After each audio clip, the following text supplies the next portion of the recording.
Bem-vindos a mais um Devaneios e desta vez com uma pessoa que não é nova de idade, mas é nova de espírito e de sistema imunitário, muito provavelmente. Doutor Pinto Coelho, está bom? Muito obrigado. Antes de mais, muito obrigado por ter aceito aqui o convite e de se deslocar ao Porto para estar aqui um bocadinho connosco. É um prazer. Eu devo dizer que depois, desde que soube que cá vinha parar, tentei perceber quem era. E então posso lhe dizer, na minha idade, se está calado ou se diz coisas que se sentem. Não vale a pena, uma palhaçada. Daqui a 3 anos faço 80, portanto, quando digo, é porque me apetece dizer e acho que vale a pena dizer. Mas digo que é mesmo uma honra estar consigo, já percebi. Com a idade que tem, posso dizer a idade ou não? Pode, Com claro. 36 anos, pá, já ser a pessoa que é, já influenciar as pessoas como influencia, ajudando-os a ter mais saúde, e sou mais eu. Ajuda em várias plataformas, com certeza. Se calhar também é da saúde, eu não faço ideia, porque também não conheço o seu trabalho com esse detalhe todo. Mas ajudando as pessoas, realmente influenciando a vida das pessoas, e seguramente que influencia, com o pessoal que tem, é muito interessante. Com a sua idade tão novinho, com menos de metade da minha idade, já fazer o que faz, tiro-lhe o chapéu e digo-lhe que é um motivo de orgulho estar aqui a falar consigo. Muito obrigado, mas o motivo de orgulho é meu, até porque já li livros seus, que foi quando o conheci, foi através de um dos seus livros, e que comecei a fazer coisas desconfortáveis. Olha, posso lhe dizer que na altura, depois de ler o seu livro, comecei ali a seguir algumas dicas, algumas tips que dá, e uma delas era que fazer a hidrocolonoterapia. Lembra-se qual o livro, não? Como é que era? Eu escrevi agora, em novembro passado, saiu o 15º. Tenho algum orgulho em dizer isso. O primeiro livro que não me estou a lembrar. É Como Viver... Chegar no Velho. Primeiro foi esse que escrevi há 10 anos, foi apresentado em novembro de 2015. Chegar no Velho. Foi esse, não foi esse? Foi esse que chamou a atenção das pessoas, porque disse uma série de coisas que nunca ninguém tinha dito. Mas depois houve vários, foram 15. Certo. Se me permite a arrogância, não é bem arrogância, a expressão não é essa, a vaidade, a expressão mais correta é essa. Eu sou o médico português com mais livros escritos desde que Portugal existe enquanto país há 900 anos. Mas não é uma vaidade, é uma afirmação. Isso dá-me para dizer. E o que revela, não é para dizer que eu sou bestial porque escrevi muitos livros, não. É para dizer que as coisas que eu penso, escrevo e submeto a sufrágio, a escrutínio. Era bom que toda a gente que fizesse o mesmo. E não é porque isto é que é curioso, isto é que é engraçado. É trocando ideias que as pessoas crescem, não é? Não é dando a cabeça a tudo quanto a dizer a pessoa que sim diz. a tudo. É assim que as coisas, que o mundo cresce e avança, como diria o poeta. E como tal, escrevo. Cada maluco tem a sua mania, a minha mania é esta, é escrever. E de facto escrevo. Já vai no 15º livro sobre medicina, por isso é que eu digo com alguma vaidade que sou o médico com mais livros escritos em Portugal.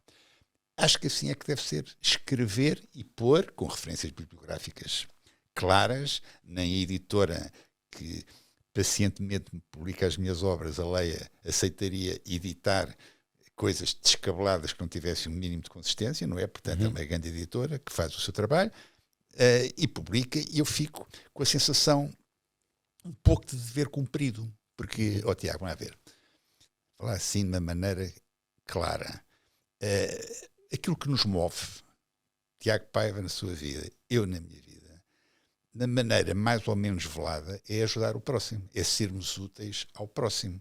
Claro que, logicamente, ninguém vive do arte, ninguém vive coisa, temos que ter um mínimo para sustentar as nossas famílias, mas o motivo, no fundo, primeiro e último, é ajudar quem acredita em nós e quem entende que temos coisas para lhes dizer. Isso é um trabalho que, desta forma, é mais abrangente, porque alcança mais pessoas, do que se eu me limitasse a receber as pessoas da clínica onde eu trabalho. Claro. E com os bolsos para casa mais ou menos cheios, mas ficava por ali. Sim, agora, e se formos a ver, até ao escrever o livro, o dinheiro que ganha no livro provavelmente iria ser... Todo para a editora. Não é isso. Ou seja, era mais benéfico só fazer consultas do que escrever um livro, não é? Mas e é que está, é que... mas tem gosto em partilhar essa informação, no fundo, não é? Um amigo meu que dizia que aquilo que o dinheiro paga realmente não é assim tão importante como isso, porque se as coisas, o que mais importa, o dinheiro não chega lá. E este prazer que a pessoa tem de poder chegar, entrar na casa das pessoas e poder ajudá-las, no fundo, a ter mais saúde, ser mais felizes, é um prazer que não é quantificável realmente. E isto que que os livros fazem, que aquilo que se diz, que se escreve, que se é autor, faz. Dá realmente um prazer grande ter 15 livros escritos. Este último agora, de novembro passado, resolvi escrever para a rapaziada mais nova. Nunca tinha escrito livros para um miúdo de 15 anos que mal tivesse a aprender a ler, que se pudesse ajudar a não ir ao médico mais tarde, não é? Ajudando-nos a ter saúde, fazer um pouco aquilo que a medicina falha, porque não olha para a saúde como deveria olhar, por enquanto, olha bem mais para a doença do que para a saúde, mas dizia eu, ensinando neste caso, neste meu último livro, a rapaziada mais nova, a ter saúde e não ir ao médico, lá está. Neste caso, a malta mais nova. Dos outros casos, a malta mais velha, já com situações de patologias de ordem vária, mas pronto, isto para dizer que desde há 10 anos, desde 2015, respondendo à pergunta, quando arranquei com o Chegar Novo a Velho, que é assim que se chamava o meu primeiro livro, foi esse de algum modo que me catapultou depois para todos os outros livros que vieram a seguir, porque falei nesse livro assuntos que nunca tinham sido falados, então muito menos para um médico, não é? Em 2016, 2017 foi o livro de não ficção mais vendido em Portugal, esse Chegar Novo a Velho, porque falei de assuntos que hoje são mais ou menos não, já são aceitos, embora não tanto ainda quanto eu gostaria, de falar, por exemplo, a influência do sol e da vitamina D, a importância de fazer jejum, o tal jejum intermitente e outras situações que eu falo pela primeira vez nesse tal livro, que agora já foi reeditado e já tem uma edição mais completa, mas os outros todos também. Ou seja, abordei, e eu vou continuar a abordar, a saúde numa perspectiva diferente daquilo que é convencional os médicos fazerem. Os médicos estão habituados a tratar a saúde, aliás, estão habituados a tratar a doença, não estão habituados a ensinar as pessoas a não ficarem doentes. É essa franja, é essa fatia, diria, que eu percebi que tinha que ser tratada. Certo. E foi por isso que eu entrei por aí em boa hora ao fiz, porque já vai em 15, não é? E há que mais calcular, se eu continuo a escrever, é porque vejo realmente que vale a pena, que as pessoas realmente que leem aquilo que eu escrevo são já E mesmo assim, depois de todos esses anos a lançar estes livros, depois de todas as centenas de pessoas que já ajudou, não é? Ainda e continua a haver uma comunidade de médicos que é contra as suas ideias e que tem se calhar aquelas balas nos olhos, não é? Tem piada, eu estava a falar nisso com uma das colaboradoras ainda há pouco. Se todos fizessem assim, se todos registassem as suas ideias, era bem mais interessante, porque depois também não é uma questão de braço de ferro entre o A e o B, não. As pessoas, a vantagem é que outras pessoas podiam lucrar dessa troca de ideias. É assim que as coisas, que o mundo pula e avança, como diria o poeta, não é? É trocando ideias, é discordando, não é? É dizendo, olha, eu acho que não é assim, acho que é assado. E se a pessoa se o escrevesse e submetesse escrutínio, poderia nascer daí alguma coisa interessante, não é? Certo. Mas é que não, é que as pessoas que realmente que criticam, só por criticar, logicamente que essas pessoas nem sequer merecem resposta. Merece resposta à pessoa que critica de uma maneira sustentada, que diz, olha, eu acho que não é assim, é assado. E aí estou muito bem, vamos esgrimir a argumentação que apoia uma tese e que apoia a outra. Assim é que realmente a coisa tem interesse, porque o Tiago, repare, isto faz-me lembrar um amigo meu, professor de Física da Universidade de Évora, que dizia que a mediocridade habitualmente lida muito mal com quem quebra o status quo, dizia ele. O Steve Jobs, lá o homem da Apple, dizia a coisa ainda mais interessante, diz que quem nos critica habitualmente faz menos que nós, trabalha menos que nós, porque quem quer trabalhar, trabalha, não está agora não está preocupado com o que os outros fazem. O trabalho dos outros, tenta fazer melhor, de forma, não tem que ser ou anunciado. então a provar que o outro está errado com o estudo dele. Pronto. E que repara uma coisa, quando ouvi dizer de mim ou de outra pessoa qualquer que não dizer, portanto, chamada nossa má língua, tente perceber porquê que a pessoa não concorda. Isso é que é curioso, é que dificilmente a pessoa percebe. A pessoa quando diz, alguém tem uma ideia e depois casca-se na pessoa que teve a ideia, não casca-se na ideia, casca-se no autor da ideia. E tu tentar perceber o porquê não consegue entender. Se ser alguém, esquece que agora existe outra pessoa qualquer que diz, aquele não sei o quê não presta. Tentar perceber porque é que ele diz que aquele que não presta, qual é a ideia que aquele tem com que a pessoa não concorda. Isso é que seria interessante perceber. Seria importante, porque é assim que as coisas crescem, assim que a ciência cresce, assim que o mundo cresce, não é? É trocando ideias, toda a gente concordasse, o mundo não está tão desenvolvido. E acha que esta falta de evolução na medicina que eu creio que há uma falta de evolução da medicina, acho que é tudo muito lento, tem a ver com a indústria fármaca ou não. Pronto. Porque o facto do Dr. Pinto Coelho não ser adepto dos fármacos, ser adepto de suplementação, não, os fármacos têm que haver quando são realmente necessários, logicamente. Tiago, se não fosse o fármaco, eu não estava aqui a falar consigo. Lógico, eu tive uma doença gravíssima chamada doença do legionário. É uma pneumonia bilateral que dá 73% de mortalidade. Fui ver o Joaquim Agostinho correr a volta à França em bicicleta. A parte simpática é que ele ganhou a etapa do Alpe d'Huez, mas depois vim para cá, o carro tinha um problema no ar-condicionado, eu apanhei a doença do legionário, tive 3 meses internado em Santa Maria, pesava 48 kg na altura, agora peso ao contrário, 84 mais 3, e portanto se não fosse o fármaco que eu tomei naquela altura, não estávamos aqui os dois a conversar. Portanto é evidente que o fármaco salva vidas, o medicamento salva vidas.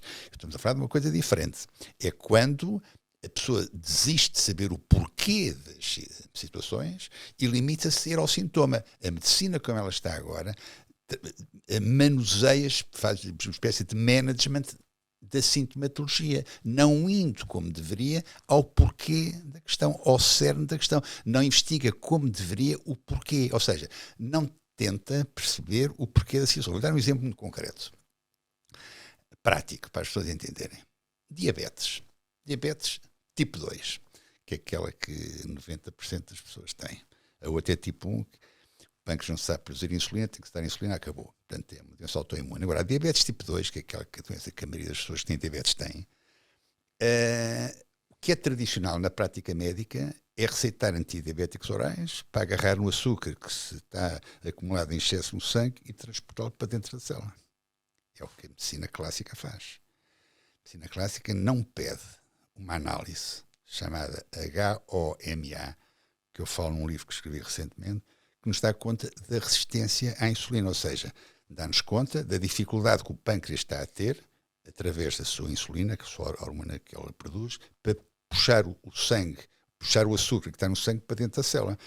Antes do açúcar bater na parede da célula, já não conseguir entrar e voltar para trás e se acumular no sangue e a pessoa ser diabética, antes dessa situação, já o pâncreas lança sinais de alarme, que está aflito, não está a conseguir dar conta de tanto trabalho.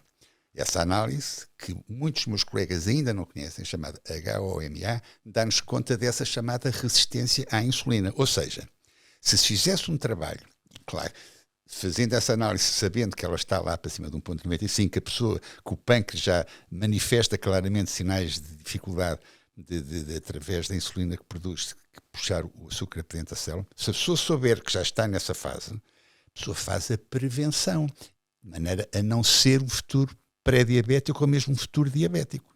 Até que já viu a importância disto? Uhum. É inacreditável a importância disto. A pessoa aí dá menos trabalho ao pâncreas, consome menos hidratos de carbono, que é aquilo que faz com que o pâncreas produza a sua insulina para buscar o dito açúcar ao sangue, começa a restringir o aporte de hidratos de carbono. Eu gosto de ser essa pessoa nessas circunstâncias, se conseguir pôr de lado tudo quanto é branco, na medida do possível, claro que isto nunca é à letra, claro, mas na medida do possível tentar pôr de lado tudo quanto é branco, que é o chamado mau hidrato de carbono, açúcar, pão, batata, massa, arroz, consegue então dar folga ao pâncreas, o pâncreas fica todo contente porque a insulina que ele produz passa a ser necessária e suficiente para agarrar no açúcar que está no sangue e puxá-lo para dentro da célula, e não temos aqui um pré-diabético nem um diabético. Tiago, mais de metade, não digo mais de metade da população portuguesa, mas seguramente mais de que 1/3 da população portuguesa é obesa, pré-diabética ou diabética. 3,9 milhões de portugueses têm uma doença crónica. Nós somos 10 milhões, quase 1/3 dos portugueses têm doença crónica. Muita dessa doença, praticamente eu não digo toda, mas uma porcentagem elevadíssima destes 3,9 é da alimentação, tem a ver com a inflamação e resistência à insulina. Já que já viu o alcance de uma política que pudesse chamar a atenção para estas coisas, põe papel fulcral da alimentação, não fazer o papel totalmente hipócrita e perverso de pôr lá o pai da medicina nos píncaros, fazer o tal juramento de Hipócrates, e depois ninguém ligar nenhum àquilo que o Hipócrates ensinava. As pessoas que me estão a ver lá está o Pinto Coelho outra vez a falar da mesma coisa. Quem me escuta, falo e hei de continuar a falar até este conceito estar bem, entrar bem na cabeça das pessoas, para se perceber o ridículo que é dizer aquilo que pôr o homem lá nos píncaros, o homem que diz que o alimento é o nosso principal remédio, e depois as faculdades de medicina não terem uma cadeira de nutrição que ensine isto aos futuros médicos. É dizer, Tiago Paiva isso não parece-me básico, não é? Tiago Paiva não é um podcast qualquer, uma pessoa que tem a abrangência que tem, e portanto, logicamente, que seria ridículo, seria eu passar ao lado. Não dar uma informação com a relevância. Muito obrigado, já agora. Como é evidente, o alimento é de facto o nosso principal remédio. E depois o homem também dizia, temos resistência limitada aos insultos que recebemos. Ele não dizia assim, dizia de outra maneira, dizia primo non nostra, primeiro não fazer o dano. São tudo circunstâncias, são tudo conhecimentos que as pessoas não fazem as coisas, Tiago. Porquê? Porque as pessoas ouvem, mas depois não as fazem porquê? Porque não lhes encontram um racional. Não lhes encontram uma razão de ser.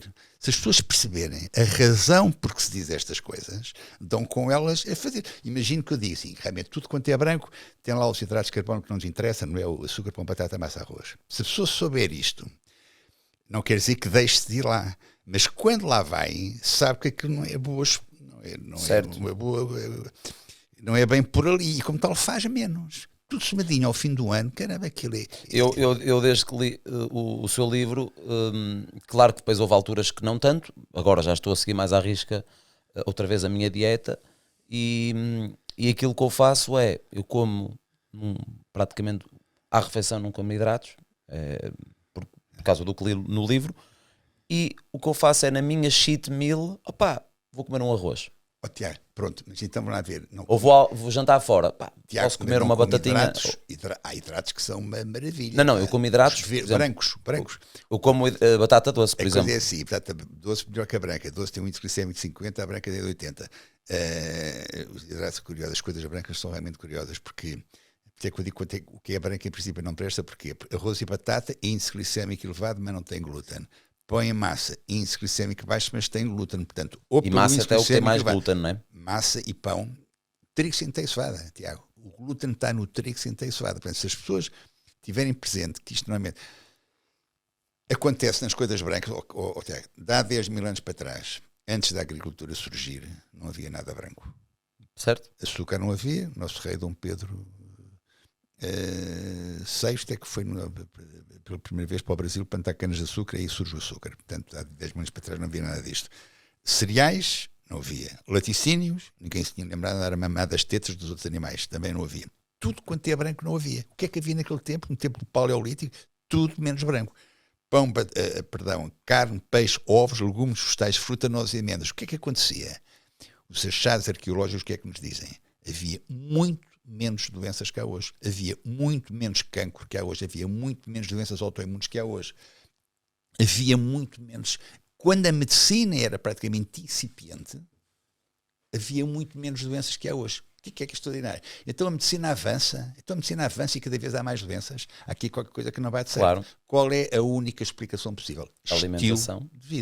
Estilo de vida, que é aquilo que não é olhado ainda como deve ser pela medicina. Para isso teria que haver assim, uma medicina mais ligada à prevenção da doença do que propriamente ao management dos sintomas, que é a medicina que ainda se faz muito hoje, negligenciando aquilo que mais conta, que é a prevenção da doença. Como é que se faz a prevenção da doença? Mudando o estilo de vida, ensinando as pessoas a fazer aquilo que se fazia no Paleolítico, que a roda ainda não existia, as pessoas andavam a pé, ninguém andava de rabo tremido como nós andamos, porque não havia a roda, portanto, as pessoas faziam exercício obrigatoriamente, todos os dias, portanto, a atividade motora realmente era normal, não havia outra forma realmente as pessoas mexerem sem ser a andar, pelos seus próprios pés.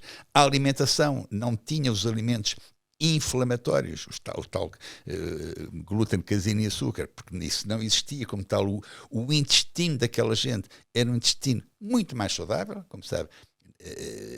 O intestino está a 70%, 80% da nossa imunidade, portanto, logicamente que as pessoas têm um intestino melhor cuidado, têm uma imunidade superior. Veja-se o caso da África, toda a gente preocupada quando apareceu aquele vírus extraordinário em 2020, com o que iria acontecer com as populações africanas. Hoje está tudo boca aberta a perceber que aquilo foi um mal que não tocou aquela gente. Porquê? Porque aquela gente, para aquelas circunstâncias de vida, comem pouco, para não dizer alguns coitadinhos até morrem à fome porque não têm nada para comer. Portanto, o intestino é mais saudável, portanto não está todo esburacado com aqueles açúcar, alimentos que eu falei ainda há pouco, que tomaram eles ter açúcar para comer, não é? Portanto, mais saudável, 70% a 80% da imunidade está no intestino, portanto o intestino é sendo mais saudável, as pessoas são mais imunes, recebem mais vitamina D, porque nem têm dinheiro para andar de t-shirt, portanto tronco nu, logicamente que tem um aporte de vitamina D muito superior. O Tiago sabe que a vitamina D é o principal marcador do sistema imunitário, marcador regulador, portanto, por força daquelas circunstâncias, recebem mais vitamina D, portanto, mais uma razão para não terem sido tocadas com aquele vírus extraordinário que apareceu em 2020. Depois as pessoas não entendem uma coisa extraordinária, é que a prevenção da doença é fácil de fazer, é preciso estar dentro do assunto. Esta administração nova, do novo governo americano, tem um pessoa notável chamado Robert Kennedy, que está a passar que não está a ter tanta visibilidade quanto deveria, porque devido ao seu chefe, que é uma figura muito controversa. Não só a todos os níveis. Perdão? A todos os níveis. A todos os níveis, figura extremamente controversa. E o azar é que, de facto, ele trabalha com isso. Mas, eu gosto de ser, enfim, na roda de amigos, se eu fosse americano, votaria no partido em que esse Robert Kennedy estivesse. Se ele pertencesse ao Partido Comunista, eu votaria no Partido Comunista. Porque esse Robert Kennedy é notável, porque está a fazer exatamente isto que eu estou aqui a dizer de há um quarto de hora para cá. Ou seja, que a atenção deve centrar essencialmente na doença crónica, deve centrar exatamente na mudança do estilo de vida, apelando às pessoas para mudar o seu estilo de vida, para perceber que a atividade física é obrigatória, para se perceber que a dieta rica em nutrientes é obrigatória, que a saúde celular e a saúde mitocondrial importa bem mais que qualquer outra, percebendo que os glifosatos daqueles químicos que se inundam, que aquela Monsanto, aquela empresa inunda, que há realmente que pôr de facto de lado, porque prejudica de maneira a saúde. Ou seja, pôr no centro da atenção, no foco da política de saúde pública, a doença crónica, que é aquilo que mata a pessoa, morre muito mais de pré-diabetes, diabetes e mesmo da obesidade do que qualquer outra situação. Então, equivalendo aos tais 3,9 milhões de portugueses que têm doença crónica, agora imagine lá nos Estados Unidos, mais de metade é obeso e é diabético e é pré-diabético. Esta política é uma política que colide muito com muitos interesses instalados, porque estão muito ligados ao manuseamento do sintoma, não estão tão ligados à prevenção da doença. E esta política, virada para o estilo de vida, não só para a alimentação, como também a importância notável da prática regular de exercício físico e outras questões também, o afastamento dos campos eletromagnéticos e outras situações, remoção das toxinas e uma série de atitudes que se têm quando se quer realmente fazer um trabalho sério de prevenção da doença. Esse trabalho está a começar a ser feito nos Estados Unidos. O homem está a sofrer pressões de todo lado, porque é difícil, porque é realmente uma orientação completamente diferente, e eu estou feliz porque também, além de perceber tudo isto, estou feliz também porque a América é um pouco o farol do mundo, para o melhor e para o pior, certo. é o modo farol do mundo. E ele, com esta maneira de olhar para a saúde, mais cedo ou mais tarde, contagiará a nós, Portugal, como qualquer outro país da Europa. E acabaram, soube ontem, de Sir Robert Kennedy recrutar uma pessoa que eu tive a sorte de conhecer aqui em Portugal, chamado Robert Malone, que contribuiu para a descoberta do RNA, esta mensageiro, no fundo, aquilo que no fundo constitui aquilo que algumas pessoas chamam de vacina. Foi ele, Robert Malone, que o fez. Tive a sorte de o conhecer através de um bom amigo, António Jorge Nogueira. Por final, estive com ele antes de ontem, na apresentação da candidatura da Joana Amaral Dias, no Martim Muniz. Esse António Jorge Nogueira soube que esse Robert Malone, assim que ele se chama, que estava no hotel Real Itália, em Cascais, soube que ele tinha cá vindo, porque ele é apaixonado pelo cavalo lusitano, e então veio negociar os cavalos lusitanos. Ele soube que o homem estava lá, e então arranjei maneira de me impingir, de me infiltrar lá, meti-o no carro, veio para Algés, para aquelas famosas tertúlias da Junqueira, que esse meu amigo António Jorge Nogueira organiza, e estive então numa mesa redonda, dirigida como moderadora pela grande Elizabeth Tavares, com o Robert Malone, eu próprio, um colega meu, pneumofisiologista, e ficámos realmente. Foi um momento extremamente importante, com a sala cheia, como é óbvio, estava a falar da Joana Amaral Dias, lá estava ela na primeira fila, porque conseguiu-se perceber a importância que tem. Por isso é que eu estou todo feliz por ter agora entrado na equipa de Robert Kennedy, a importância que tem olhar para o problema com distanciamento e com racionalidade. A propósito, o homem criou lá, ajudou a criar a vacina do RNA mensageiro, ele é que, portanto, logicamente, que ele foi vacinado. Fez 2 ou 3 inoculações da vacina. E como tal, ele hoje tem uma posição sobre esse assunto que ele, portanto, o Robert Kennedy soube dessa mesma posição e achou que era importante ouvi-lo e tê-lo na sua equipa. E então, o que é que acontece? Muito por essa circunstância, o entendimento que existe nos Estados Unidos, que é um entendimento que eu gostaria, através desta nova administração chefiada à saúde, chefiada por Robert Kennedy, gostaria que um dia pudesse acontecer a nós aqui em Portugal, seja em que circunstância for, que é o chamado consentimento informado. Portanto, que diga, esses homens são negacionistas, são antivacinas, não. Eles são, pelo consentimento informado. Este Robert Kennedy está à vontade para fazê-lo, porque foi ele que descobriu a história do RNA. A propósito disso, é curioso que as pessoas não sabem. A palavra moderna, normalmente essas vacinas vêm da Pfizer ou da Moderna, a palavra moderna acaba em RNA, que quer exatamente dizer ácido ribonucleico. O RNA, mas é assim que se chama. E hoje está, que era uma coisa que fazia, essa empresa moderna fazia muito essas terapias genéticas, que no fundo é terapia genética, para ajudar as pessoas com cancro. Investiga a fundo moléculas para ajudar as pessoas com cancro. O trabalho grande que a Moderna tem é esse. E era assim que acontecia. As moléculas eram formadas, eram inventadas, eram submetidas a provas. Havia não sei quantos animais que testavam então essas terapias genéticas, normalmente sempre ligada à área do cancro, e portanto não se estava à espera que de repente, praticamente sem grande controle, sem grande tempo de experimentação, surgisse uma técnica dessas para ajudar as pessoas para contrariar então a entrada daquele vírus que apareceu naquela altura. E como tal, de algum modo controverso, levanta alguma discussão, mas portanto isto para dizer que agora finalmente começa a haver informação. Informação que até agora tem estado dentro da gaveta, está a saltar para cá para fora e as pessoas estão a conhecê-la. Mas já que está a falar nesse assunto, eu faço-lhe aqui esta pergunta, porque disse isto há pouco e eu acho que é mesmo muito relevante, não é? Porque todos nós conhecemos a frase tu és aquilo que comes. Toda a gente. Eu acho que não há uma única pessoa a partir de uma X idade que não sabe esta frase. Então, se toda a gente conhece esta frase, o doutor há pouco disse porque é que não há uma cadeira de nutrição, não é? Na Faculdade de Medicina. Porque é que não ensinam isso? Porque é que estamos focados em ir só resolver preventivamente o problema, não é? E não... não, o problema é exatamente... que e não termos esta preocupação de não ter o problema primeiro, não é? Era bom que as pessoas estivessem interessadas em prevenir, portanto, em fazer a prevenção do problema. O problema é que não é esse. As pessoas estão interessadas, como disse ainda há pouco, em fazer o melhoramento do sinal do problema, do sinal do sintoma. A pessoa pensa que tratando o sinal do sintoma é que está a resolver o problema. Não. A pessoa resolve o problema se percebe a razão de ser do problema.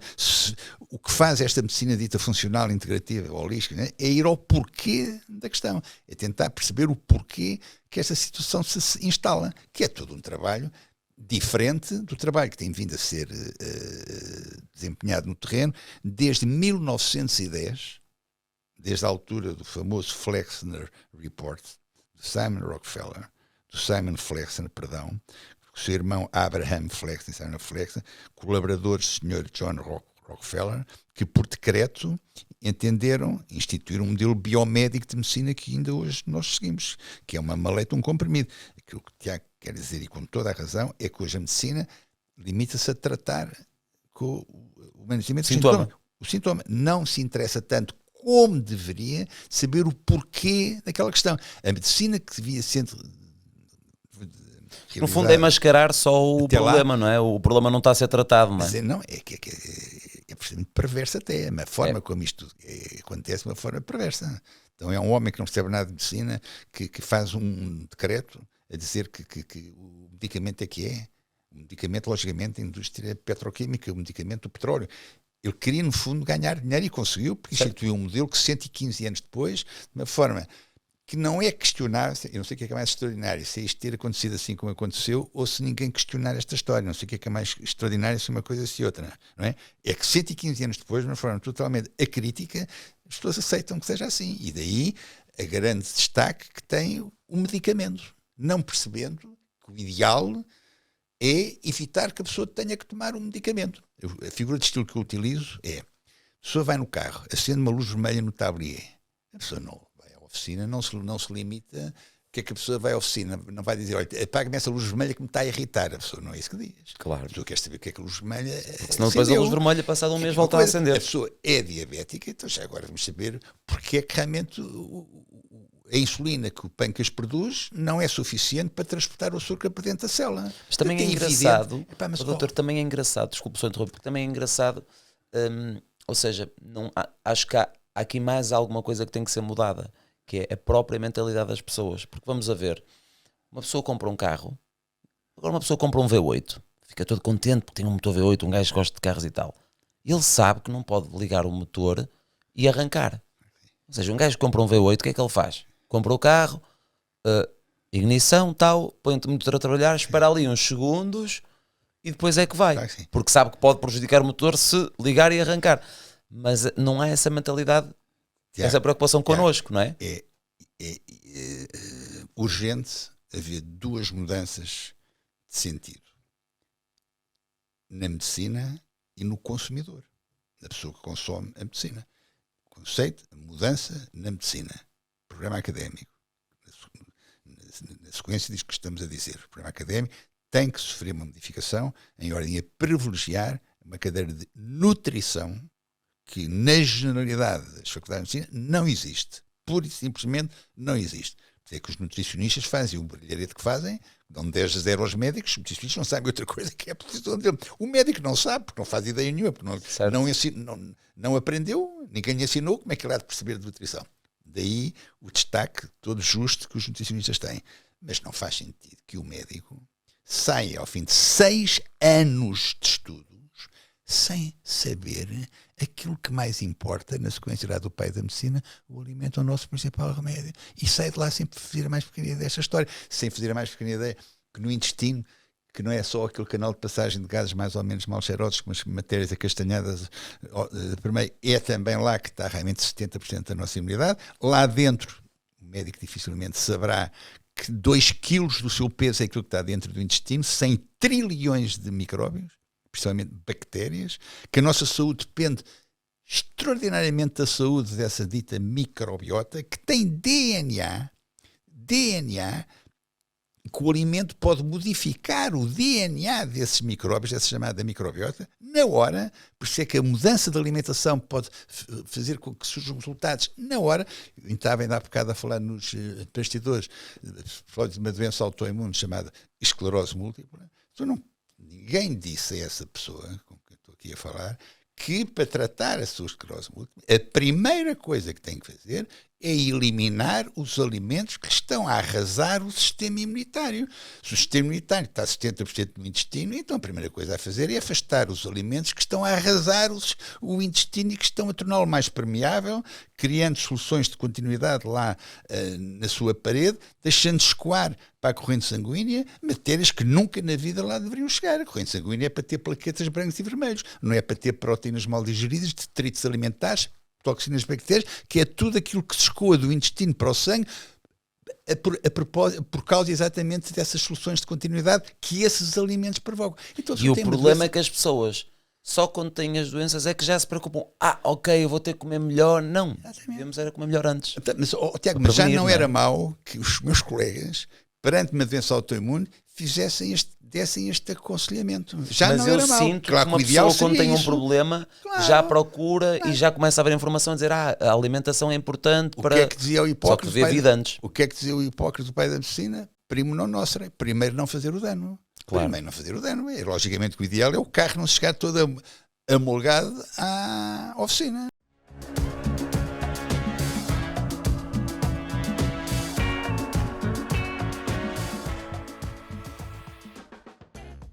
quais são os alimentos que nós temos que eliminar na nossa vida para vivermos até aos 100 anos. Muito bem. Todos aquilo que eu disse há pouco, os alimentos que magoam o intestino, que o inflamam, não se fosse a inflamação, São? aquele fenómeno que está praticamente por detrás, praticamente todas as patologias, todas as doenças que a pessoa pode ter, a parte da resistência à insulina, que são o açúcar, logo à cabeça, os que têm aquele aglomerado de proteína chamado glúten, que tem glutanina, gliadina, que tem uma outra chamada zonulina, parece um berbequim a furar a parede do intestino, e a caseína dos produtos lácteos. Não é a desgraçada da lactose, que passa a vida a levar na cabeça sem culpa nenhuma. A lactose, a pessoa faz alergias ou intolerâncias, não é a lactose que torna o intestino mais permeável, não é a lactose que inflama o intestino.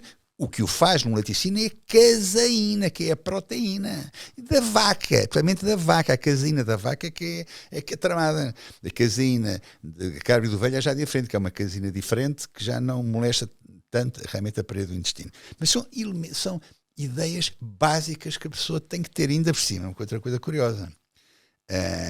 Perdoem-me as pessoas que já me ouviram dizer isto noutros podcasts, eu sou obrigado a dizer isto. Não é só tendo estes cuidados, a pessoa ficar mais resistente a tudo quanto chatice lhe possa acontecer em termos de doenças. A pessoa fica mais alegre. Mas então o que é que tem a ver a alegria a ver com isto? Tem tudo.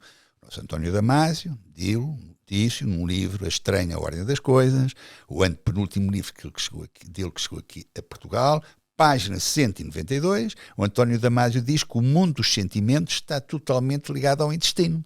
E porquê é que ele diz que o mundo dos sentimentos está totalmente ligado ao intestino? Porque uma substância chamada serotonina, que é o neuromediador da boa disposição, que é aquilo que as pessoas quando tomam antidepressivos, citalopram, cipralex, fluoxetina, querem que tomam aquele comprimido pela boca abaixo para promover a sua serotonina. Então, se as pessoas souberem, esses medicamentos antidepressivos pertencem ao grupo inibidores da recaptação da serotonina. Inibem a recaptação, ela fica ali mais tempo ali, vai lá no espaço intersinático, é melhor aproveitada pelo neurónio seguinte. Essas pessoas que tratam bem o intestino ficam mais felizes ou menos tristes porque têm mais quantidade de serotonina, o tal dito neuromediador da boa disposição. Portanto, bem mais inteligente, em vez de estar a meter o comprimido pela boca abaixo, ir à fonte onde está aquilo que o comprimido promove, que é a serotonina, ir ao intestino e fazer com que o intestino esteja saudável, com que não esteja lesionado, que possa ter lá mais então a dita serotonina, para a pessoa andar mais bem disposta, ou não fosse a serotonina o neuromediador da boa disposição. E é por isso que diz que o intestino grosso é o nosso segundo cérebro. O intestino, eu digo, eu apetece-me dizer que é o primeiro, porque tem mais neurónios que a medula espinal. O intestino tem 100 milhões de neurónios, mais do que a medula espinal. Repare, a ligação entre o cérebro tem uma coisa extraordinária, os tais 5 neuromediadores que comandam a nossa vida de relação. 2 ligados à ansiedade e à serenidade, acetilcolina e GABA. 3 ligados à alegria e à tristeza, serotonina, dopamina, noradrenalina, estão profusamente representados no intestino. Serotonina, como disse, é 95%, mas, por exemplo, a dopamina, 50%. Ou seja, se as pessoas saíssem da Faculdade de Medicina, se os futuros médicos ficassem a entender, eu não entendi, saí em 72, há 53 anos, ninguém me explicou isso. E acho, os contactos que eu faço, que quem sai da faculdade recentemente também sai sem esse conhecimento. Eu tenho vários colegas meus que trabalham comigo na clínica, bem mais novos que eu, caramba. Eu sou praticamente idade para ser avô deles, e eles também me dizem que ninguém lhes ensina essa história. Se as pessoas percebessem a importância gigante que o intestino tem, por todas as razões, aquela que é mais importante, que é ter um sistema imunitário robusto através do intestino saudável. Mas também a outra, que também por muito bem que corra a vida às pessoas, ninguém perde nada com isso, andar um pouco mais feliz e um pouco mais bem disposto. Através da promoção dos seus neuromediadores, que tem a ver com esta história de promover a sua vida de relação, era completamente diferente. E o aconselhamento que se poderia ser dado às pessoas seria corrido de outra maneira, ensinando-as de facto a ter saúde para não adoecer. Eu digo neste último livro que eu escrevi, eu escolho crescer com saúde, com alguma vaidade digo, o primeiro livro que eu consegui com o Cristiano Ronaldo, que eu consegui, não foi eu consegui, mas portanto, o primeiro livro que o Cristiano Ronaldo prefaciou é o meu livro Escolho Crescer com Saúde. Eu ia lhe perguntar isso, porque eu Cristiano Ronaldo e como é que foi essa história?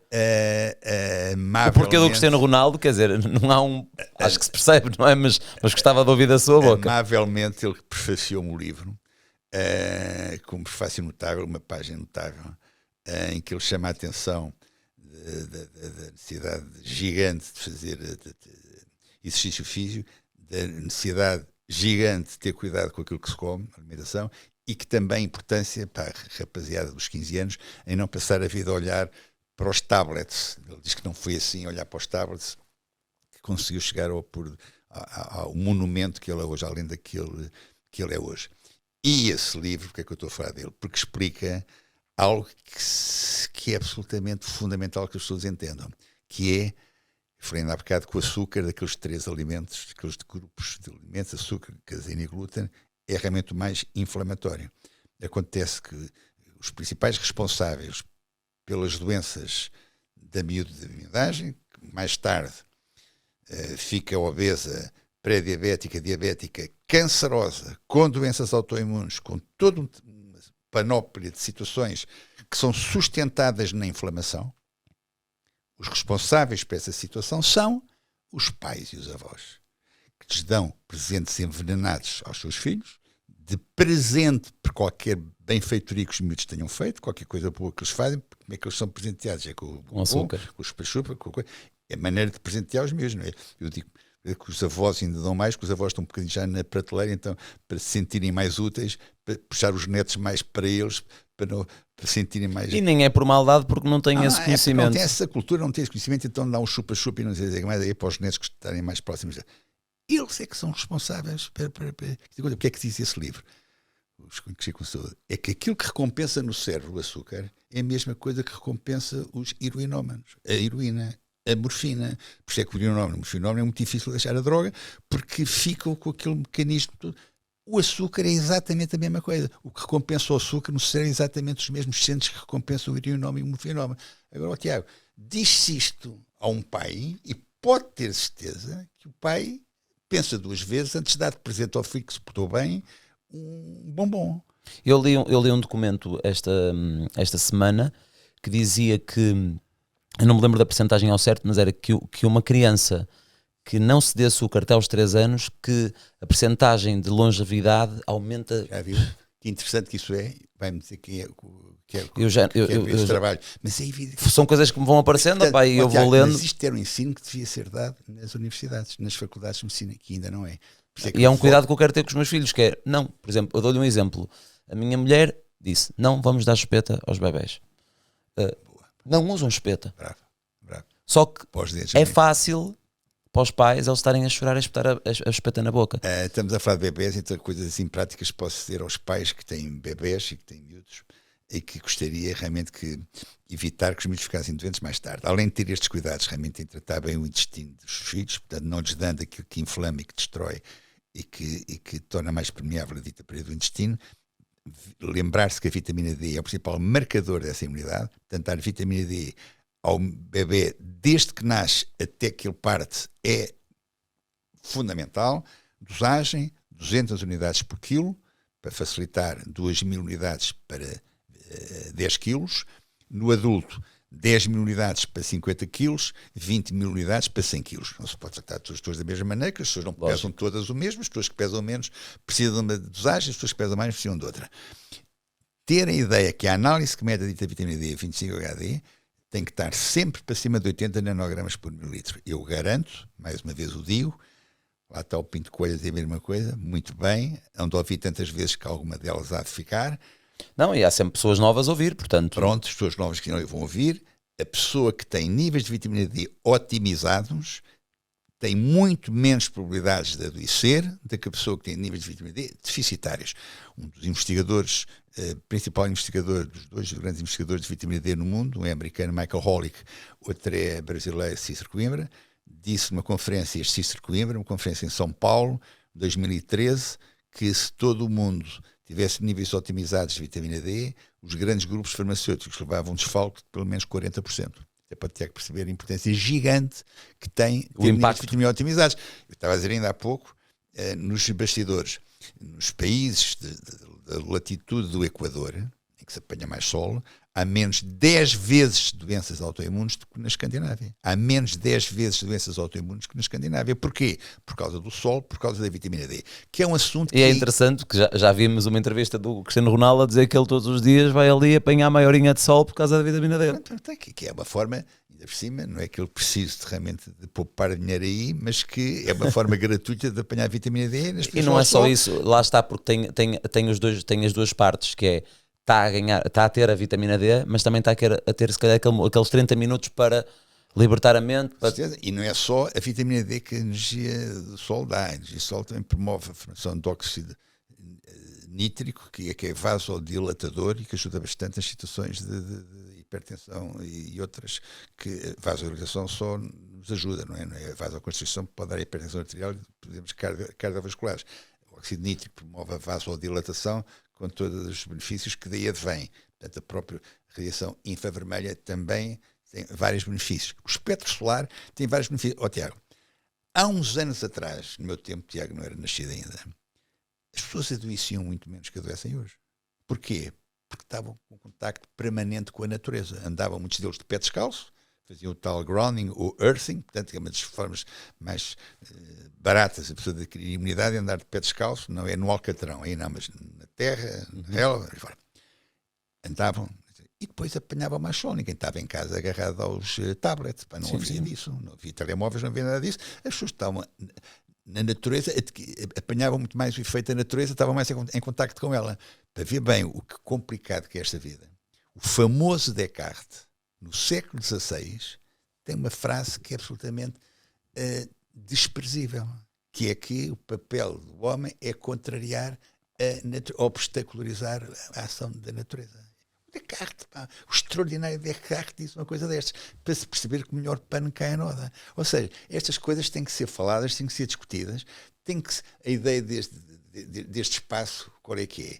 Não é as pessoas fazerem exatamente como a gente está a dizer, é despertar o interesse para investigar, para ir aos vários motores de busca, que eu já aí, tanto pessoas com problemas de saúde, eu faço questão de dizer, não façam nada para ouvirem o Tiago ou o Manuel falar no podcast, consultem sempre o seu médico assistente, que ao contrário de nós, conhece o caso de cada paciente, como tal, sempre filtrar com a opinião do médico assistente. Mas dito isto, nós temos aqui a obrigação de dizer as nossas convicções, e eu então, cá há 53 anos, que tento ajudar as pessoas, já que me convidam, eu tenho que dizer o que é aquilo que eu acho e aquilo que eu penso. Aconselha aos seus pacientes e aos seus clientes, pacientes que se diz, não é clientes, não é?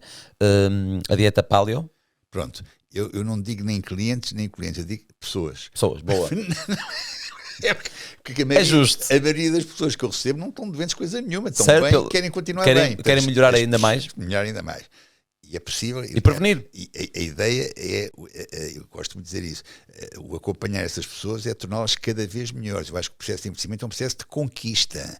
Eu acho que a informação que já há, eu gosto de dizer que o investimento é inevitável, que a decadência é opcional. Portanto, com a informação que já há, só se deixa ir abaixo quem, sendo informada como é, quem não quer. Porque quem quer faz as coisas como devem ser, já está informada, segue a informação, então pode fazer com que cada dia que passe a pessoa pode sentir melhor.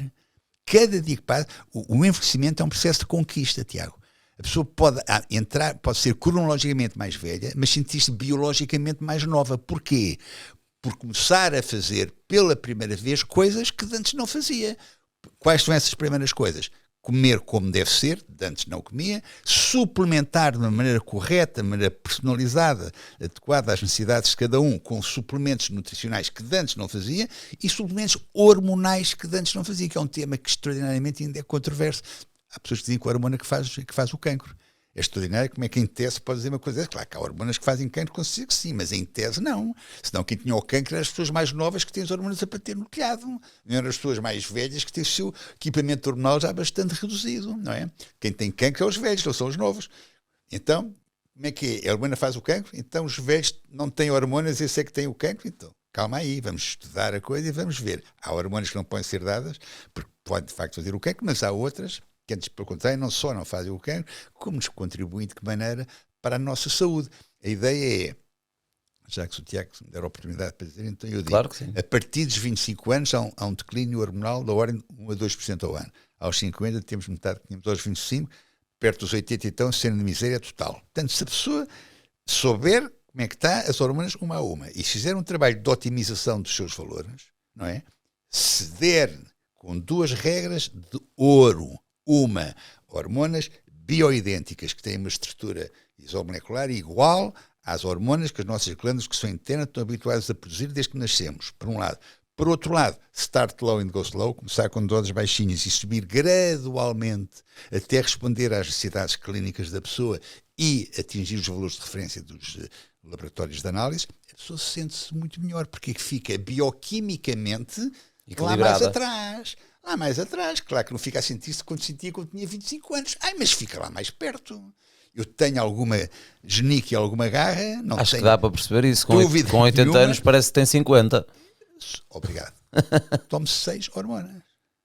Estou a que se eu não as tomasse e não fizesse a suplementação nutricional que eu faço, também com as dosagens adequadas cada um, não é dizer que toma vitamina A e que toma vitamina B, não, há que saber quanto é que toma de uma coisa e quanto é que toma de outra, não é? Certo. Não é como aquelas multivitaminas que põem tudo no mesmo saco, um comprimidinho mínimo, tudo de A a Z. E que depois o corpo nem sequer absorve tudo e 1/3 das coisas, eu digo que aquilo é 2/3 nem é absorvido e as pessoas... É terrorismo, porque as pessoas, não é verdade? As pessoas não têm noção disto, mas, por exemplo, um multivitamínico tem dosagens em que 2/3 daquilo que estão a tomar são em quantidades tão baixas que o corpo absorve uma porcentagem tão pequena de tudo, qualquer suplemento que nós tomamos, e eu não sou bioquímico nem nada, mas eu sei dessas coisas porque me interessa, mas a maior porcentagem daquilo que nós tomamos, o corpo nem sequer consegue, rejeita, ou seja, entra uma pequena porcentagem. Portanto, quando tem porcentagens pequenas de um multivitamínico, 2/3 daquilo não está a fazer nada. Eu gosto de dizer que aquilo é para enriquecer as fezes.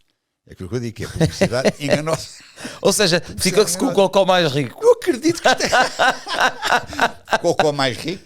O cocó mais caro. Certo, a saúde fica igual, mas o cocó fica mais caro. Vai ver a bula.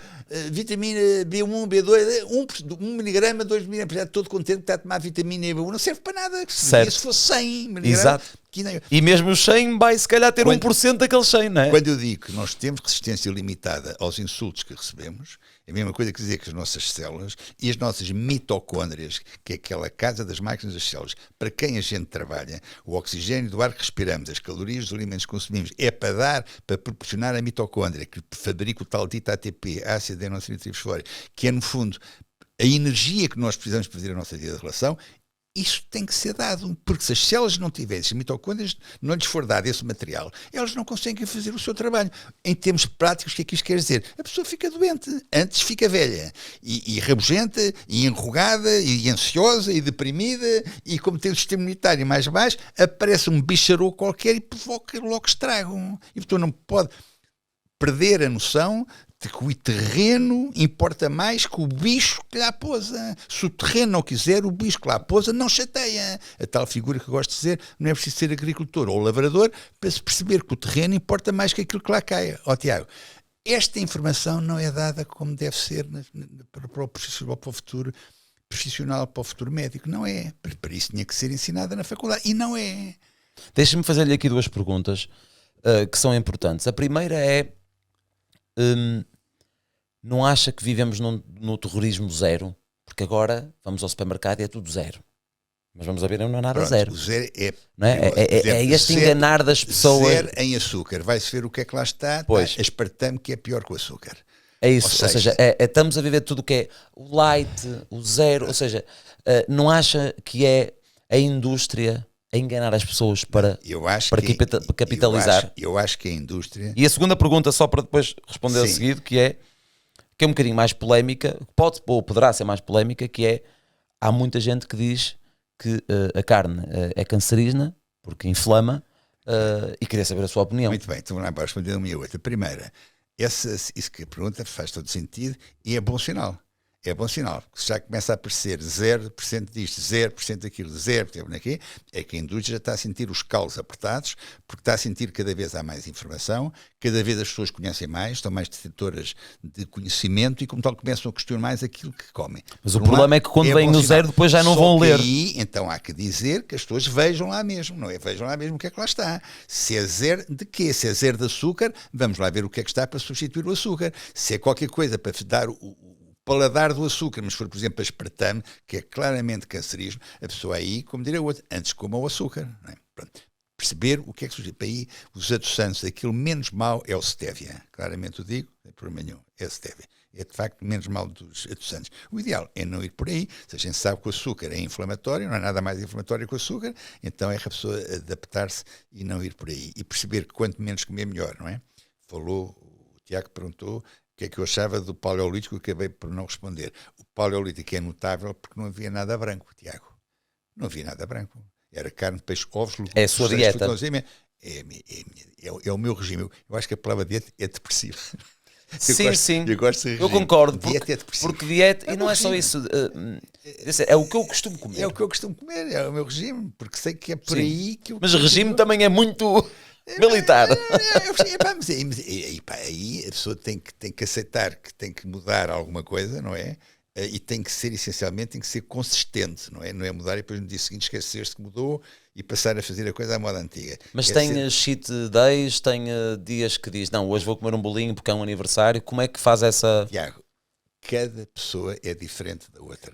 Há pessoas que serve para manter a sua saúde mental, fazer um dia de folga ou dois desse novo, do novo regime que adquirem, de instalar um comportamento diferente. Há outras pessoas que dizem, não posso fazer um, se faço um, é difícil depois não fazer o segundo e não fazer o terceiro. Depende das características de personalidade das pessoas. Eu estou muito atento a isso. Eu tentei tratar toxicodependentes durante muitos anos e sei que não há tratamento para a toxicodependência porque os toxicodependentes são todos diferentes uns dos outros. Há que tratar é a pessoa que tem o problema de dependência. E como tal, se as pessoas fossem todas iguais, fossem todas uniformes, já tinha havido... Mas agora uma pergunta pessoal. No seu caso, como é que faz essa gestão? Por curiosidade só. Não faço. Não come um docinho? Nunca? Não faço. Há quantos anos é que não come um doce? Desde 31 de dezembro do ano passado. Nem um bolinho. Eu adoro um bom vinho, o champanhe, gosto muito, mas não faço. Nem álcool bebe? Não Ou seja, bebe muito raramente, numa ocasião especial. Não toco numa gota de álcool desde 31 de dezembro do ano passado. Ou seja, estamos em junho, não é? Dia 14, dia 11. Mas porquê é que bebeu nesse 31 de dezembro? Tudo quanto passagem de ano? Tudo quanto tinha direito, para champanhe, que eu adoro champanhe.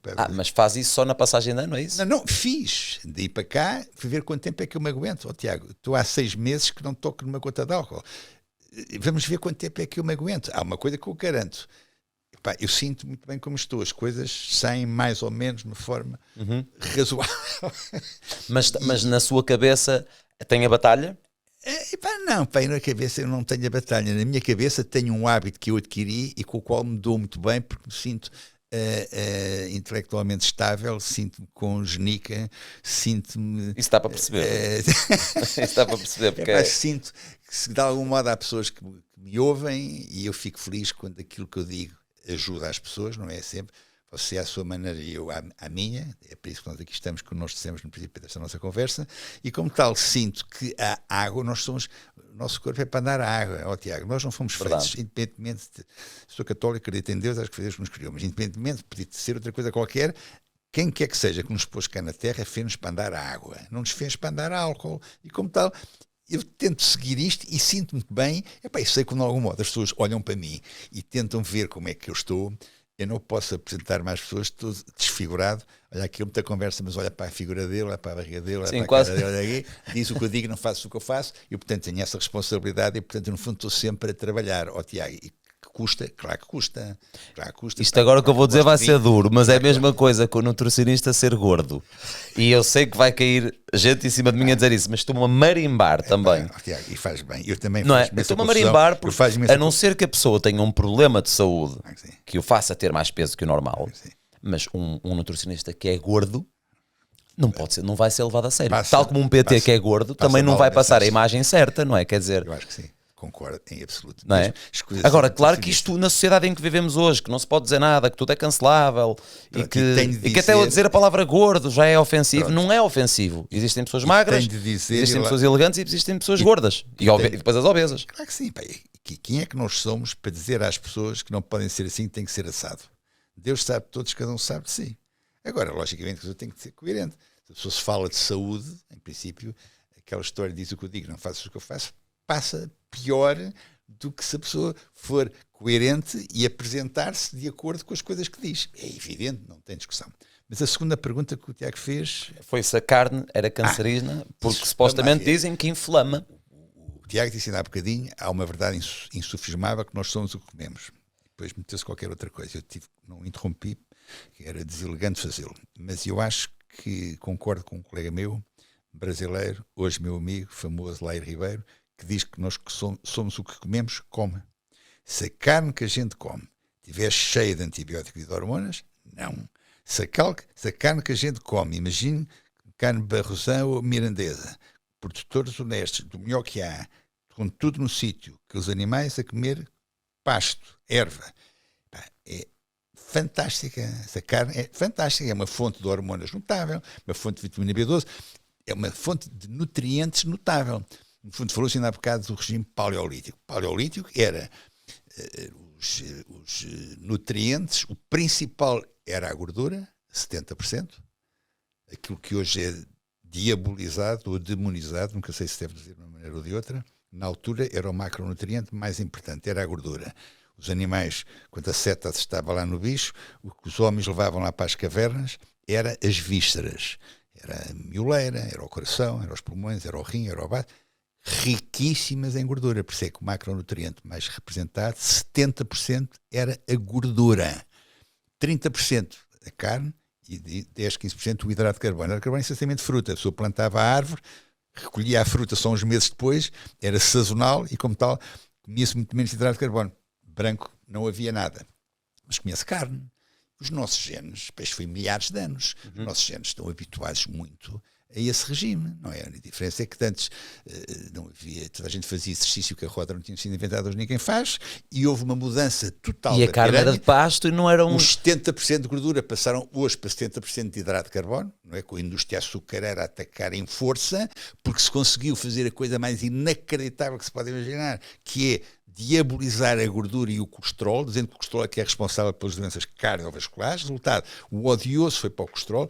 Há alguém que vai ao médico, a primeira coisa que quer saber do médico é como é que está o seu colesterol. É a primeira dúvida que a pessoa diz, como é que está o meu colesterol e tal.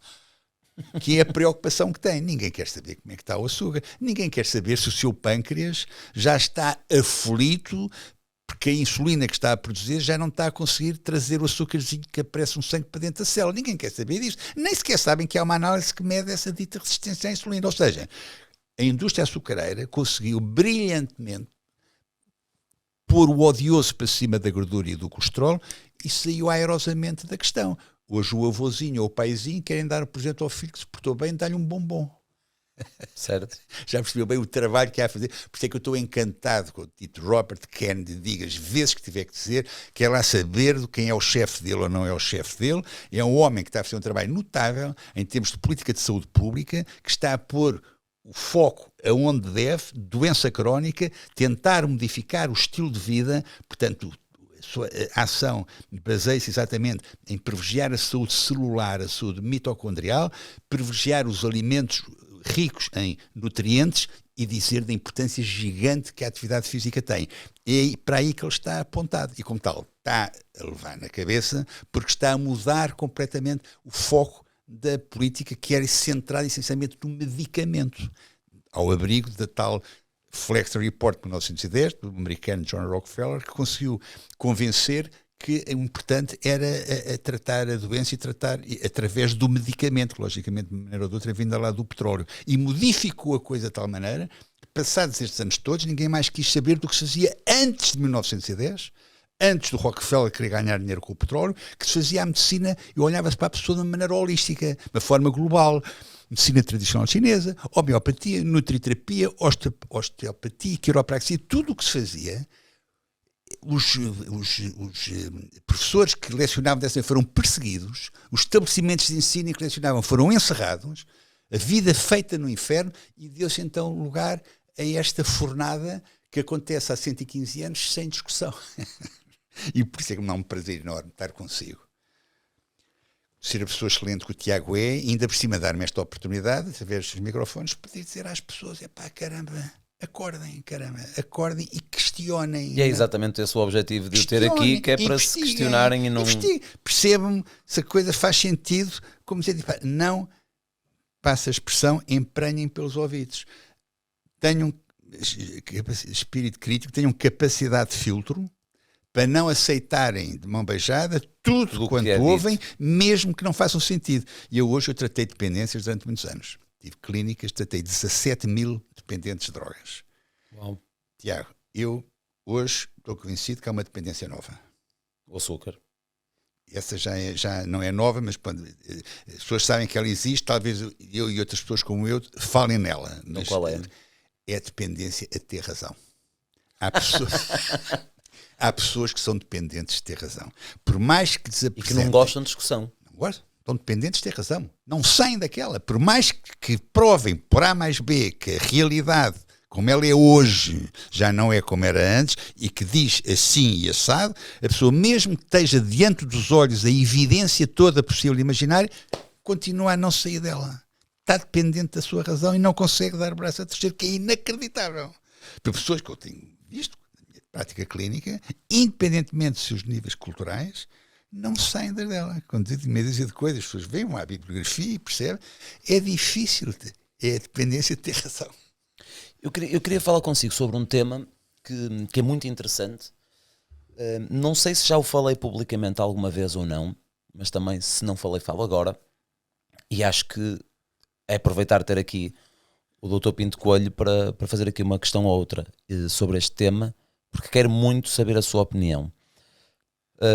Ou seja, vou voltar aqui um bocadinho atrás no tempo. Eu há mais ou menos 8 anos tive um burnout, portanto tive este burnout. Foram 2 anos terríveis. Fiz uma pesquisa gigante de tudo o que tinha a ser feito, análises para um lado, para o outro, até que me medicaram com o Cipralex e o Alprazolam. E tinha outro ansiolítico que depois também foi retirado.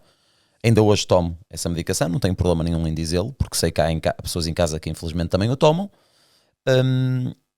E quando estava ainda naquela fase, vou-lhe chamar aquela fase de não aceitação, de não aceitar que tenho um problema e de perceber e querer perceber qual era o problema, pesquisei muita coisa. E encontrei um documentário que me fez chorar, que foi o The Root Cause. Já viu? Não. Então, o que é este documentário? O The Root Cause era um documentário que teve na Netflix e foi tirado da Netflix porque uma comunidade muito grande dos dentistas se juntaram para fazer com que esse documentário fosse eliminado. Portanto, gostava que o doutor visse o documentário. Pode ver no online, deve custar 5 ou 10 euros ou consegue arranjar a forma de ver, não sei. Sei, mas eu sei que depois na altura quis ver outra vez, vi uma segunda vez. A causa The da Root Cause. Raiz. Exatamente. E chorei porquê? Porque vi uma pessoa que de um dia para o outro teve um burnout com uns sintomas muito parecidos aos que eu tive. Eu nunca tinha conhecido ninguém. Não é? Quando temos um problema e nos sentimos sozinhos é terrível. Quando vemos que alguém passou pela mesma coisa e que encontrou uma solução, parece que nos sai esse peso, não é? E esse documentário, aquilo que essa pessoa pesquisa com especialistas, ele encontrou, ou seja, ele teve o mesmo problema, um burnout, e depois de fazer tratamentos, de pôr ras, e, enfim, veneno daquilo, em tudo, exames a tudo, e descobriu que o problema que ele teve estava ligado a dentes que não foram retirados, que deviam ter sido retirados e que tinham sido feitas está-me a falhar agora a palavra, as desvitalizações. E portanto, ele descobriu que as desvitalizações foram o que provocaram esse problema que ele teve. Portanto, eu depois, o que é que eu fiz? Procurei um dentista, dos dentistas que ele aconselha Integrativo. Exatamente, que não há muitos e que são totalmente contra as vitalizações, porque o que ele diz no documentário é que é uma desvitalização. É um canal que tem milhares de, não é, de circuitos, vou-lhe chamar assim, Bem. e primeiro nunca é totalmente tudo morto, não é? É a maioria deles, mas ainda ficam lá alguns. Depois tapam o buraco do dente, aquilo está cheio de bactérias, a nossa gengiva é esponjosa e está demasiado perto do cérebro. Portanto, vemos exemplos nesse documentário de pessoas que tinham problemas crónicos de costas, que depois foram operados, etc, etc, e que quando foram tratar os dentes desvitalizados, que a coisa mudou drasticamente. E depois ele faz com especialistas, logicamente, que percebeu que era uma área de negócio, as vitalizações que dão uns muitos milhões ao ano, porque cada desvitalização, em média nos Estados Unidos, fazem em 3 fases, cada uma são $125. Portanto, é fazer as contas pelas milhares de pessoas que toda a gente já fez uma desvitalização, ou quase toda a gente já fez uma desvitalização, e que, basicamente, o resumo que eu lhe dou é este, mas gostava que visse o documentário para me dar o seu parecer. Tiago, o que eu posso dizer para já é que você está de parabéns, porque disse de uma maneira sucinta, objetiva e clara a realidade. Desde problemas mentais, de saúde mental, tudo. a problemas de costas, Afeta tudo. Quanto é saúde, a importância da saúde oral é gigante. Daí a importância destes nova fornada de dentistas chamados integrativos. Eu conheço bem 3. Não tem problema nenhum em dizer. Anabela Pérez Sousa aqui no Porto. A Anabela, ela é a beira do Bessa? Sim. Foi exatamente onde eu fui. Minha querida Anabela. Foi exatamente onde eu fui. Pérez Sousa, que é uma pessoa, além de ser uma extraordinária dentista, é um ser humano não menos extraordinário. Sim, não, é incrível. Eu não vou falar, eu vou passar adiante, porque eu emociono-me quando falo dela, que ela ajudou muito um filho que eu tinha, que já não tem, já lá está noutra, e que ela ajudou bastante. Ela metia-se no avião aqui no Porto e ia ajudar o meu filho a Cascais. Nunca me pediu um tostão. Fez tudo por carolice, por amor ao meu filho. Agora imagino bem, o Tiago, o amor que eu tenho à Anabela Pérez Sousa. E sei que é uma pessoa competente. Acho que é uma pessoa que tem que chamar também aqui para vir ao podcast. É irrecusável. Para ela vai ficar encantada e as pessoas lá em casa vão ganhar bastante com isso, porque realmente pena não pôr, até lhe pode pôr um desafio que eu lhe faço, grave este bocadinho que falou dela e para servir de motor de arranque para a entrevista que lhe fará ela, e vai ficar encantada com o que ela tem para dizer. Ela vai dizer exatamente isso que acabou de dizer, da forma mais completa e mais colorida, mas é exatamente isso. E na altura que saiu o documentário houve muita gente que recorreu à Anabela porque viu o documentário, só que entretanto a Netflix, tiraram. Mas isso é assim, a verdade é como o leão, não precisa que a defendam, precisam de ser deixados soltos. Certo? Se os deixarem soltos, não precisam que os defendam, precisam se defender. Certo. É evidente que é assim que é para aí.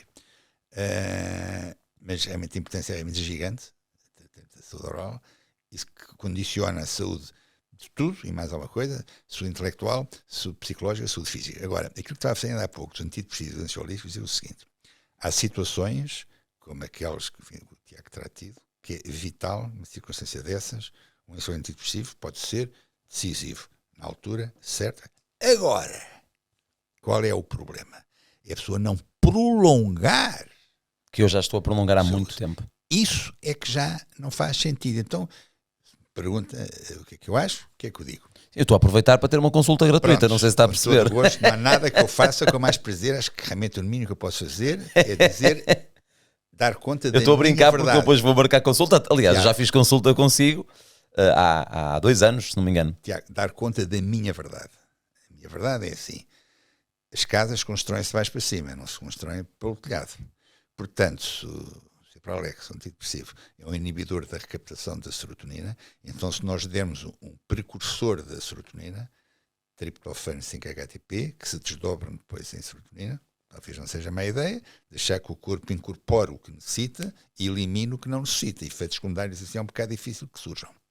Em relação ao alprazolam, como eu disse ainda há pouco, quando falei do intestino, os neuromediadores mediados pelo sistema nervoso autónomo, neste caso parasimpático, que comandam a ansiedade e a serenidade, é a acetilcolina e a GABA. Portanto, se der esses precursores acetilcolina e GABA, deixando que o organismo os incorpore na justa medida da sua necessidade, vai lá da mesma maneira e sabe que está a tomar, não pode ter o overdose daquilo, porque o corpo só aproveita aquilo que necessita. Se a pessoa se tomar o comprimido, seja 20 miligramas, seja 15, seja assim, o mais normal é estar a dar demais, porque não faz ideia quanto é que o corpo necessita. Se começar de baixo para cima e se deixar ao corpo dar-lhe a oportunidade de ele incorporar o que necessita e não aproveitando o que não necessita, logicamente que a pessoa fica tão bem servida e não tem efeitos secundários. Isto é a vertente, diria, morfológica desses estados de alma tão peculiares, porque a outra parte é psicológica. A vertente psicológica, aí não há precursores, não há neuromedidores, não há coisa nenhuma. Há que tratar a razão porque é que essa coisa aconteceu. Por isso é que há sempre duas facetas, há a parte psicológica e a parte morfológica. A parte morfológica, o médico pode atuar e pode ajudar. A parte psicológica, o médico também o pode fazer, mas aí o psicólogo ou o psiquiatra fala realmente com mais condições, porque estudou certo, para certo. isso, é especialista do assunto. Mas, portanto, Neste caso, o meu psiquiatra é uma pessoa bastante aberta, ou seja, que se eu quisesse fazer ou seja, começar a acrescentar esses suplementos para depois tentar fazer um desmame, ele iria ser o primeiro para dizer, opá, se queres fazer isso, vamos a isso. Que há muitos que infelizmente não são assim, não é? Que são defensores daquilo e que... É tal dependência de ter razão. Os tais que têm a certo. dependência de ter razão e que não abrem a porta a outras coisas. ao novo conhecimento, certo. aos ventos novos que a ciência traz. Certo. Graças a Deus. Uma das coisas que mais uma vez eu falo do Lucano Stannis a fazer, é fazer com que um futuro que seja baseado, a ideia dele é essa, fazer com que o futuro seja baseado numa ciência virada para o consumidor e menos uma ciência virada para as corporações, que infelizmente é o que acontece muito. A ciência está baseada e virada para as corporações e está não tão voltada como deveria para as pessoas. É um shift realmente que é fundamental fazer, não é? Porque realmente há interesses de ordem vária que importa realmente olhar para eles de maneira correta para filtrar e para pôr fora da carroça aqueles que não interessam, aceitando só aqueles que interessam. E depois, logicamente, fazendo aquele trabalho extraordinário, mais virado para a prevenção da doença que para o manuseamento dos seus sintomas. Quantas vezes é que o Tiago ouviu falar de um congresso do estilo de vida? Não penso, porque não encontra nenhum. Nunca houve mas um congresso. sabe que eu tinha esta pergunta para si, já praticamente desde o início do podcast, não quis estar a interromper, que é, porque é que eu acho que o Dr. Pinto Coelho é a cara da longevidade e da preocupação com a longevidade e do bem-estar em Portugal. Muito obrigado. Acho que não há... não sei se sou, mas lá que fui dos primeiros a falar nela fui. Em 2015. Antes de 2015 nunca tinha visto. Se for o Dr. Pinto Coelho a dizer isso, torna-se vaidoso. Torna-se, não é? Coqui. Sou eu a dizer. Portanto, não é. É aquilo que eu acho. Há de haver outras pessoas a acharem outros. Na minha opinião, o Dr. Pinto Coelho é essa cara. Porquê é que o Dr. Pinto Coelho não pensa, ou não sei se já pensou, e faço-lhe essa pergunta, em ter um congresso, uma convenção sobre a longevidade, convidar médicos conhecidos, pessoas que tenham um mesmo mindset, que vejam as coisas de forma diferente e fazer algo do género. Então, Tiago, vamos lá ver. Porque tenho a certeza, doutor, que iria ser um sucesso. Bem, há 2 anos, quando na Figueira da Foz, o meu amigo e presidente da Câmara, Pedro Santana Lopes, apresentou um livro chamado Mais Vida, Mais Saúde, Mais Tempo, eu lancei o desafio de fazer um congresso, o primeiro congresso, penso que mundial, do estilo de vida.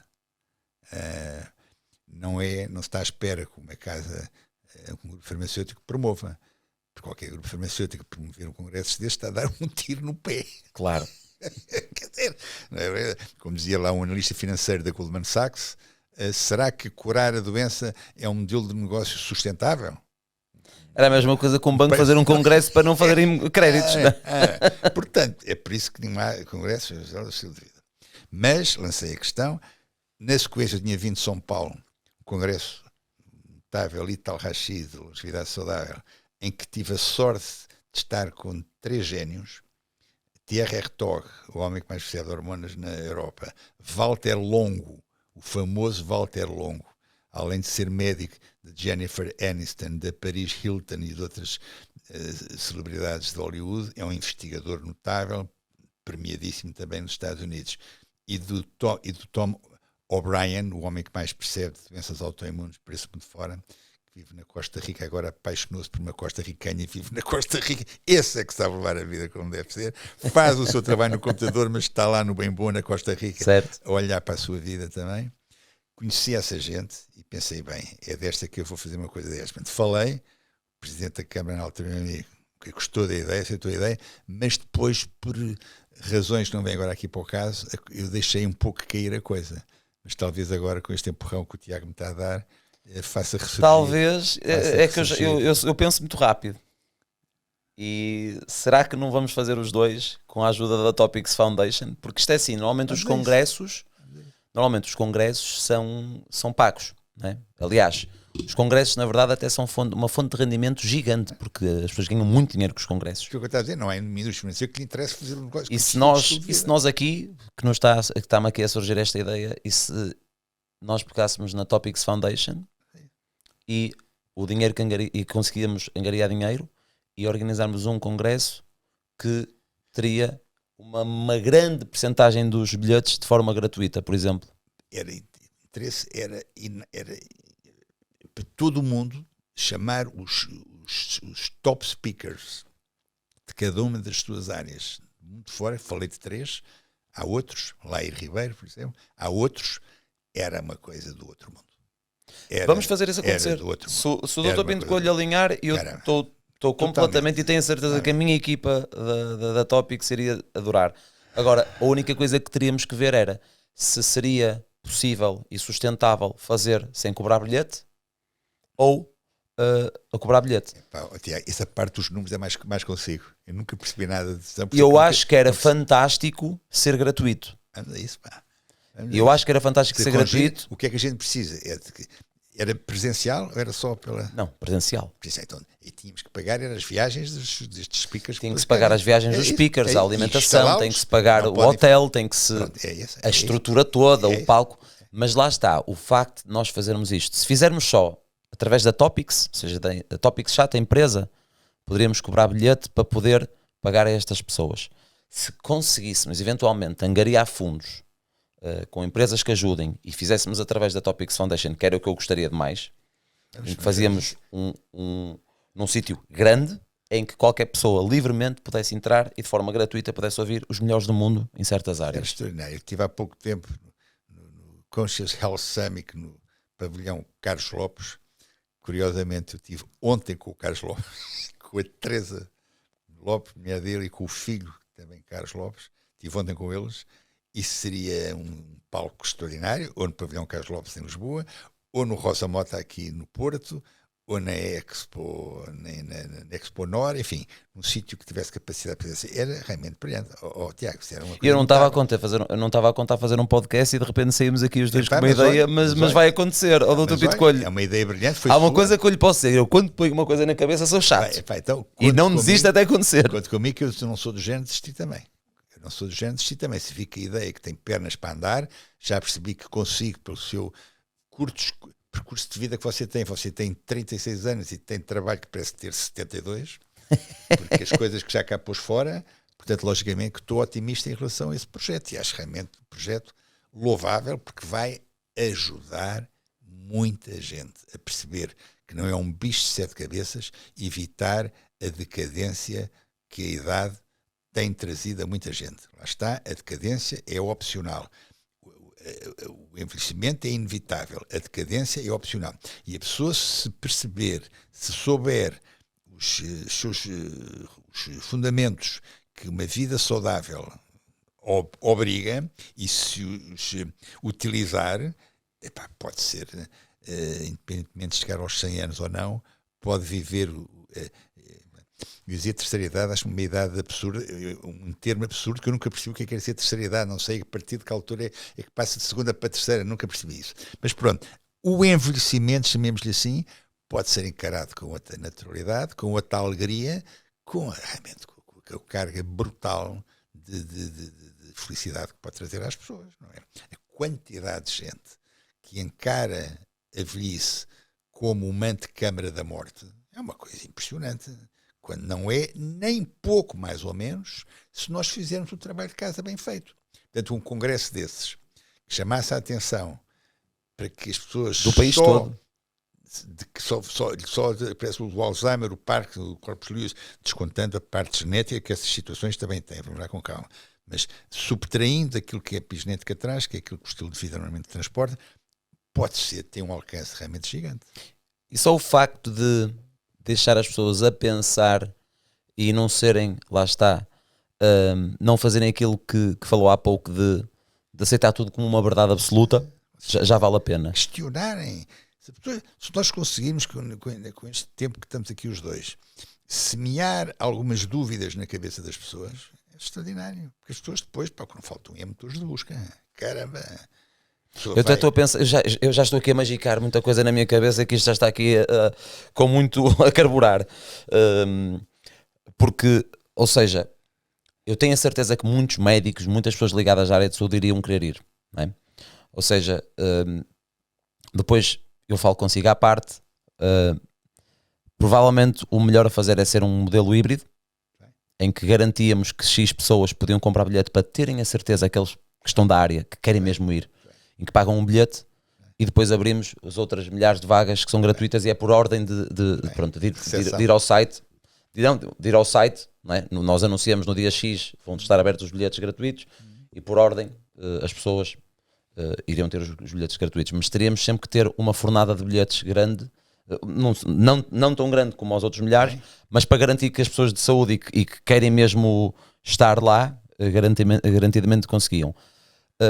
Era um sucesso. Pronto, olha, da minha parte fica aqui a minha palavra, que se quiser avançar, eu ponho a minha equipa já a tratar disso consigo e pronto. Então acho que não há melhor forma de acabarmos este podcast em dizermos que, com a ajuda da Topics e da Topics Foundation, e com a melhor pessoa no país, na minha opinião, para mediar e para ser o embaixador, não é? E a cara, e com os conhecimentos que tem e com as pessoas que conhece, que pode trazer, que provavelmente muito poucos outros médicos conseguiam, iríamos ter ali um cartaz de luxo para as pessoas aprenderem, para ouvirem coisas novas, para ouvirem, não é? Aceito o desafio. Acho que a concretizar-se essa ideia que o Tiago de forma brilhante teve, acho que será das suas maiores / melhores realizações, que o seu tempo de vida, que espero que seja bem longo, pode pôr no terreno. Parabéns. O objetivo da Topics Foundation foi mesmo esse, ou seja, não, na Topics, sim, ser um negócio, tem que pagar salários, temos que ganhar dinheiro, logicamente, mas o pilar da Topics Foundation é 50% da minha vontade de fazer este negócio, que é para poder ajudar. E se nós podemos encaixar isto na Topics Foundation, para mim era tipo ouro sobre azul, porque não temos que ganhar dinheiro com isso, temos que arranjar os fundos para poder ajudar essas pessoas e trazer, logicamente, pagar as despesas de montar um palco, de trazer esses médicos de todo o mundo e de ter essa estrutura, mas tenho a certeza que com os contactos que temos também vamos conseguir alguns apoios para isso e fazer com que isto dê certo. Tiago, e Portugal é um país, nesse mundo fora, já muito apetecível. Não é só Cristiano Ronaldo. Portugal já é um país muito apetecível pelas características de segurança, do clima, da cozinha, da culinária. É um país já muito apetecível. Simpatia, portanto, eu penso das pessoas, de que não tudo. é preciso ter uma grande cunha para conseguir ter cá o Tom O'Brien, o Walter Longo, o Italo Rachid, o Lai Ribeiro. Bem, penso que com um bocadinho de jeito, e já percebi com a fibra, que já percebi que o Tiago e a sua equipe têm, que poderemos pôr isto de pé. Já terá valido a pena vir aqui ao Porto pela conversa, que foi interessantíssima e que lhe agradeço ter-se lembrado de mim, mas também por essa ideia que teve, luminosa, e que, se ser concretizada, pode ser muito, muito interessante. Da minha parte vai ser concretizada e tenho a certeza que vamos concretizá-la. Olha, não estava a contar com isto, mas fica aqui o registro.